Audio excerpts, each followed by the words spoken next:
Social মিডিয়ায় কিছু একটা করবেন আর কটাক্ষের শিকার হবেন না, এমনটাই যেন রীতিমতো অস্বাভাবিক কোনো ঘটনা হয়ে দাঁড়িয়েছে ওপার বাংলার অভিনেত্রী নুসরাত জাহানের জন্য।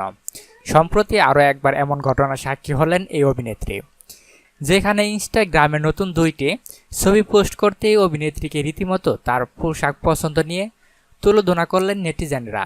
ছবিতে দেখা যায় একটি ছাই নীল রঙের ড্রেস পরে আছেন নুসরাত, হাতে বেশ কয়েকটি চুড়ি, কানে মানানসই দুল। একটি ছবিতে কোনো এক আলোর ঝলমলে পরিবেশে তিনি অন্যমনস্ক হয়ে তাকিয়ে আছেন, আর একটি ছবিতে তাকে হাসতে দেখা যাচ্ছে।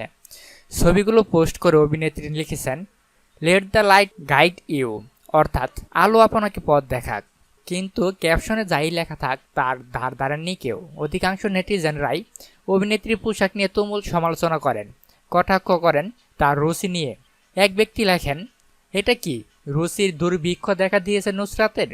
দ্বিতীয়জন ব্যক্তি প্রকাশ করে লেখেন, আপনি কি ছবি আপলোড করার সময় ছবির দিকে তাকান না? এ কেমন রুচি? তৃতীয়জন লেখেন, এমন পোশাক পরেন কিভাবে, লজ্জা করে না? চতুর্থ ব্যক্তি লেখেন, অসভ্যতার এক শেষ। এসব করে কি বোঝাতে চান? যদিও সেসব কোনো মন্তব্যেরই জবাব দেননি অভিনেত্রী। সংবাদপত্র হারানোর পর অভিনয়েও ব্যস্ততা কমিয়েছেন নুসরাত। বর্তমানে ভ্যাকেশন মোডেই ঘুরে বেড়াচ্ছেন তিনি। নুসরাতকে সর্বশেষ দেখা গিয়েছে সেন্টিমেন্টাল ছবিতে অভিনয় করার পাশাপাশি প্রযোজনাও করেছিলেন তিনি।